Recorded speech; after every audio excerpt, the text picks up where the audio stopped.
Hello and welcome. If you're here for the first time, thank you for choosing to tune in. So, a federal court on Friday heard a lawsuit brought by the Heritage Foundation against the Department of Homeland Security, DHS, to obtain information on the immigration records of Prince Harry, who has lived in the US since 2020, over concerns about his admitted use of illegal substances.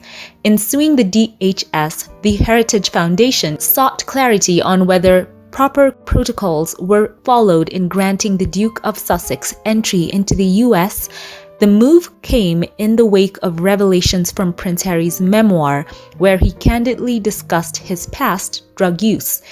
The Heritage Foundation contended that such admissions raised serious questions about the prince's eligibility for a US visa under immigration law.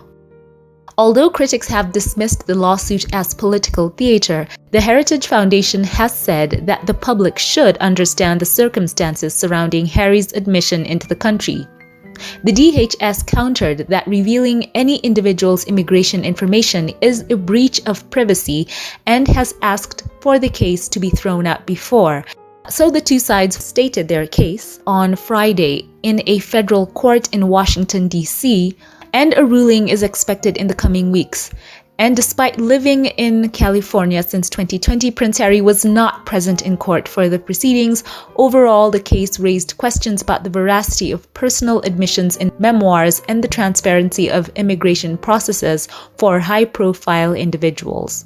So, a quick point-by-point of the standouts. And the first one was that questions were raised over whether the Duke lied about his drug use on his visa application or was shown favorable treatment by officials. The Heritage Foundation, a think tank, has sought, quote, all records within the Duke's alien registration file, end quote, including, quote, any applications for immigration benefits, end quote, and, quote, all records relating to any requests for waiver by Prince Harry, end quote.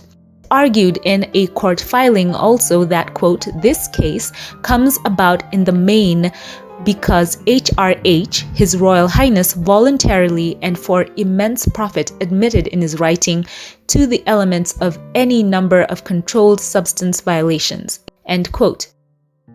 And the director of the Heritage Foundation believed that it was, quote, preposterous that Prince Harry's visa application should be kept private, given that he has already spoken about his drug use and personal life. He said, quote, this really matters to Americans. This case raises many issues as to whether or not people are given any special treatment in coming to the United States or whether or not the rule of law is applied equally, end quote. He added, quote, the issue of immigration in the United States has become the number one issue in the presidential election. And they said that American people expect their leader to enforce immigration law strictly, and this should apply to anyone entering the US, including royals like Prince Harry, end quote. The DHS argued and said that it cannot confirm whether Prince Harry had made any application alongside his visa relating to exemptions for his drug use. Quote, the mere acknowledgement of these records would constitute an unwarranted invasion of Prince Harry's privacy, end quote. Those were argued in documents submitted in court. It continued, quote, the records are particularly sensitive because releasing them, even in part, would reveal Prince Harry's status in the United States, which Prince Harry has not disclosed, end quote. Quote, courts consistently hold that a person's visa or immigration status is private, personal information exempt from disclosure, end quote. And also they said Prince Harry's memoir is not proof, in quotes, he took drugs and could have been embellished to sell books, a lawyer for the administration argued. John Bardo told the DC court, quote, the book isn't sworn testimony or proof, end quote. Quote, saying something in a book doesn't necessarily make it true, end quote. And the judge, Carl J. Nicholas, also raised concerns that referring to the Duke as Prince Harry was too informal. He said it felt, quote, very uncomfortable, in quotes, to refer to him as such before deciding the Duke of Sussex was more appropriate, end quote.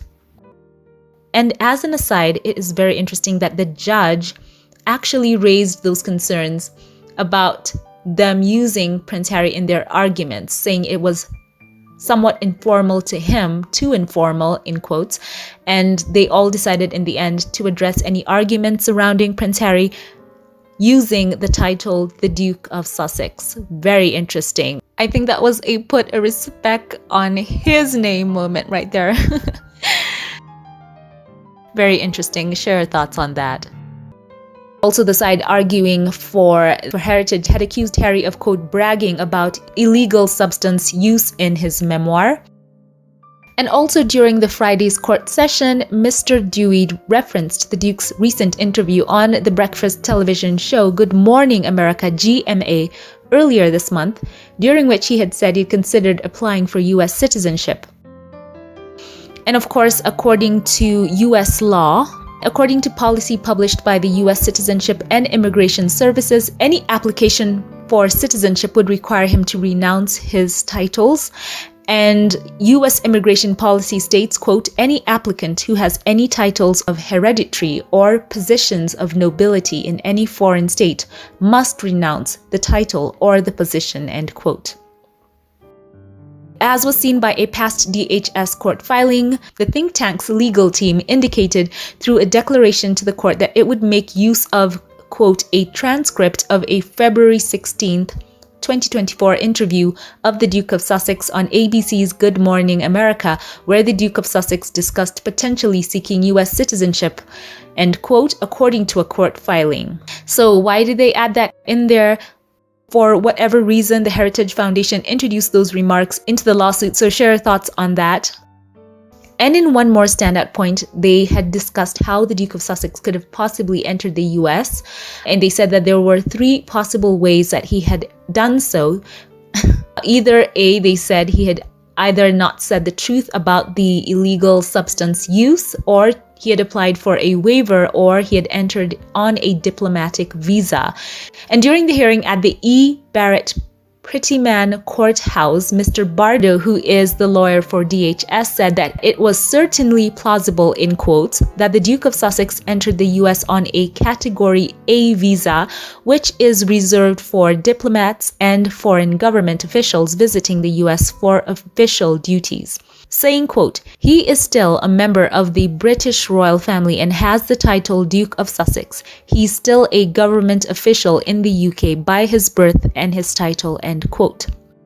But speaking outside the court after the hearing, Mr. Dewey, who was the lawyer for Heritage Foundation, argued that he did not think that Harry had entered the US on a diplomatic visa, and Mr. Gardiner said, quote, it was highly unlikely, end quote, that Harry was classified as a diplomat as he had no official role on behalf of the British people, end quote. But remember, those are just arguments being made in court. So the Heritage Foundation previously argued that the former royal waived his right to privacy when he, quote, sold every aspect of his private life for, in some estimates, over $135 million.